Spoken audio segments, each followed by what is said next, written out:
Shalom, shalom. This is the brother Aman coming at you with a quick little and edifying video. First and foremost, I want to give all honor, glory, and praises to Yahweh, Bahashem, Yahweh Shai, Bahashem, Rakakadash. Double honors to the elders and apostles, great millstone, rule well and teach well. Shalom to hopefully elect men that scattered abroad, pushing this truth for our sincerity, present their bodies a living sacrifice. And shalom to those few sisters that's getting in orders of these last days. Right, but I come back to you with another video about this right here.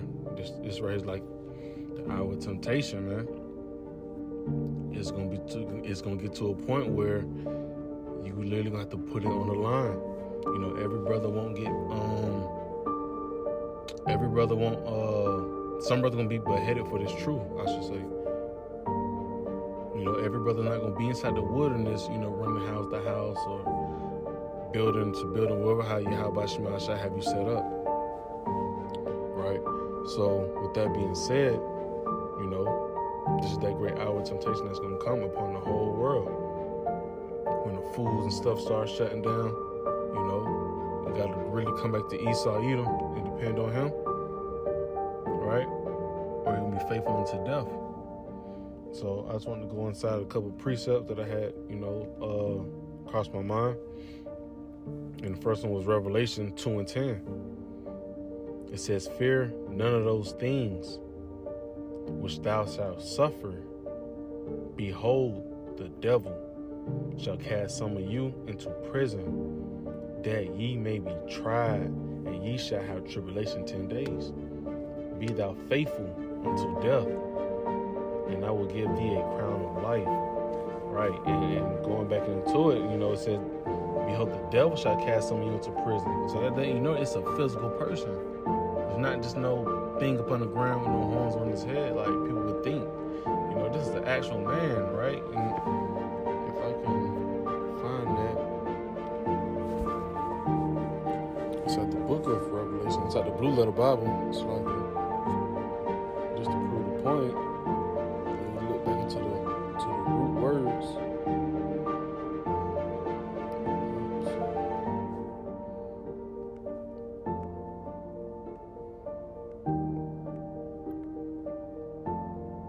Right, in the word for devil, right? So like it's diablos, right? The Greek word is diablos, right? And it says metaphor applied to a man, right? By opposing the cause of Yahweh, by Shema Shai, right? So pretty much it says may be said to act the part of the devil or to side with him. Right, so pretty much, that's Esau Edom, right? Job 9:24, the earth is given to the hands of the wicked, right? That's Esau Edom, and he's the ruler, right? So he's the one that's going to be casting people inside those prisons. For what? Hey, for this right here, he got a new world order, He got an agenda to push, right? Because he have but a short time. He's trying to pop this off because, like the scripture says in the book of Revelation 12:12, he's trying to hurry up because he have a short time, roughly paraphrasing. All right, so back to the book of Revelation 2:10. "Fear none of those things which thou shalt suffer. Behold, the devil shall cast some of you into prison, that ye may be tried." Right? Tried to do what? To take that M-A-R-K, right? That charagma, that grain of rice that's going to go up under your skin. It says, "And ye shall have tribulation 10 days. 10 days just a completion of number, man. Because, hey, he going to be trying his best to make sure you receive that charagma, man. You've been stamped, right? But also, again, some going to actually have to be beheaded, right? That's why it says, "Be thou faithful unto death, and I will give thee a crown of life." Ooh, and I got the precept behind that, but before I go to that, I'm going to the book of Romans 8, right? Because the time that we're coming into, we have to literally have this on our mind, man, right? These, because we're going to be tempted, You know, they just say, you know, brothers may have families. You'll be tempted, you know, when they put your wife up under there and they telling you to take it. You know, they got your little girl or your little boy, you know, under that guillotine. And they trying to tempt you. But you gotta be faithful unto death, you know.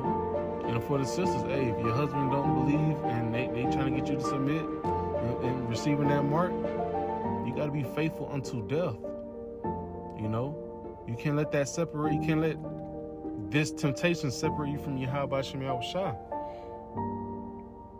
You know, but hey, what that leads me to my next precept in the book of Romans. This right here is the book of Romans 8:35. It says, "Who shall separate us?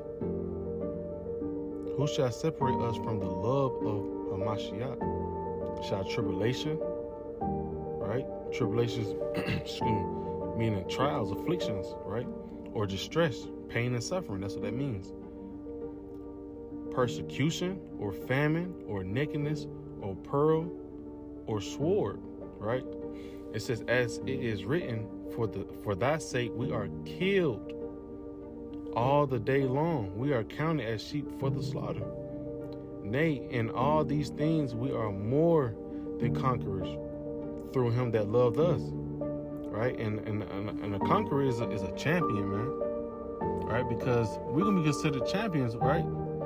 Starting off with the 144,000 elect men, Lord willing. Hey, we're a part of that number, man. Right?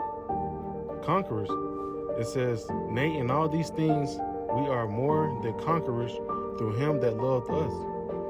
For I am persuaded," right? Persuaded means to be convinced, "that neither death, nor life, nor angels, nor principalities, nor powers, nor things present, nor things to come, nor height, nor depth, nor any other creature shall be able to separate us from the love of Yahweh Shem Yahushua, which is in Hamashiach Yahushua, our power, Yahweh Shem Yahushua."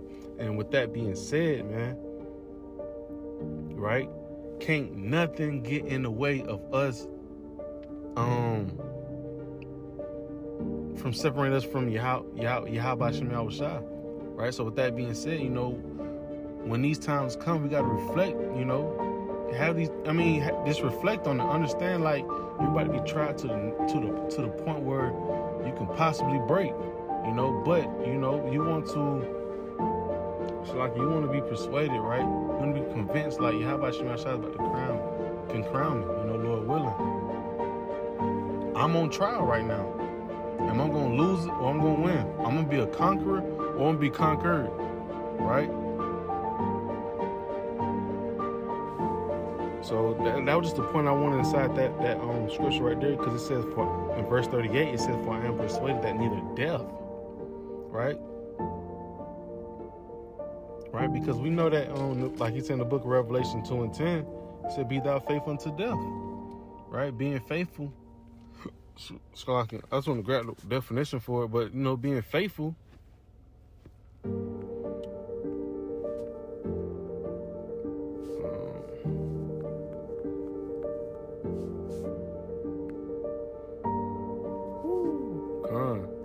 I got the Google definition, right? Loyal. What's a good word? Steadfast, man. Right? Because it's gonna be hard. Don't get it wrong. It's gonna be hard, you know. You inside the concentration camp probably 8 and 4 days, 5 days, you know, and they gonna, hey, look, they gonna give you this, they can come at you real smooth with it, you know.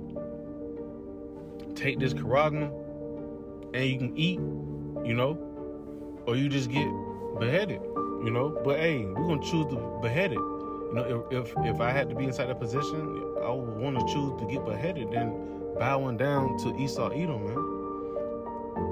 Right? So from there, I want to jump to Revelation 20:4, and I'll just close that on up. So right, this right here is the book of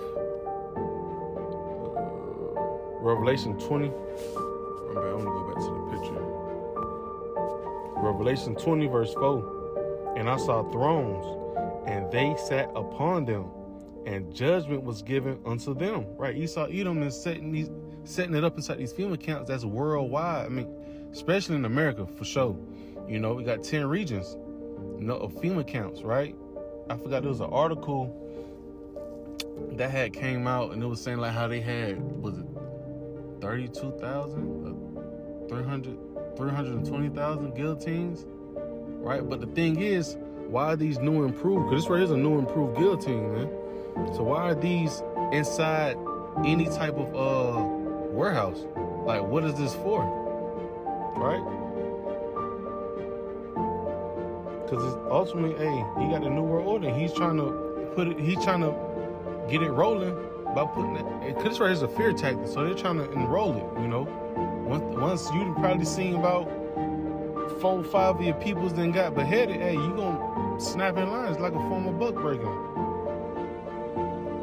right? So it says Revelation 20 and 4, and I saw thrones, and they sat upon them, and judgment was given unto them, and I saw the souls of them that were beheaded for the witness of Yahushua and for the word of Yahushua, and which had not worshipped the beast, neither his image, neither had received his mark upon their foreheads or in their hands.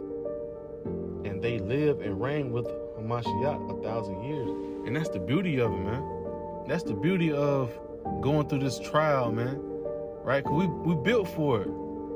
That should be on our mind. We built for this, And that's when to grab that word beheaded, because, and I'm going to grab another scripture too, to let you know Esau Edom is, it goes hand in hand, because if you don't want to worship the image of the beast, he says you shall be killed, right? If you don't want to receive that mark, he's going to behead you, right? And I just want to show you the definition for the word beheaded, right? Because it goes back to the picture I just showed, that's on the screen, right? It says decapitate, cut off the head of a person or animal with one swift movement, right? Because when that fat ass blade come down, it's over with. A quick death, you know what I'm saying? Guillotine, right? And that's when to bring out one scripture just to show you, like, it's coming to a time where Esau Edom is no more games with him, man. He's trying to, he's trying to come out that great wrath. Why? Because he got a short time. So with that being said, it's about to be a lot of bloodshed, man. So, matter of fact, I'm gonna go into it on my just so you can see it. This is Revelation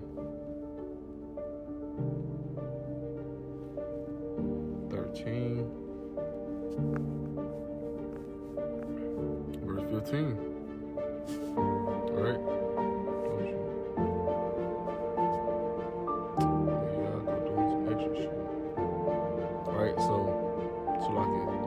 Revelation 13, verse 15, and he had power to give life unto the image of the beast, and the image of the beast should both speak and cause that as many as will not worship the image of the beast should be killed, right?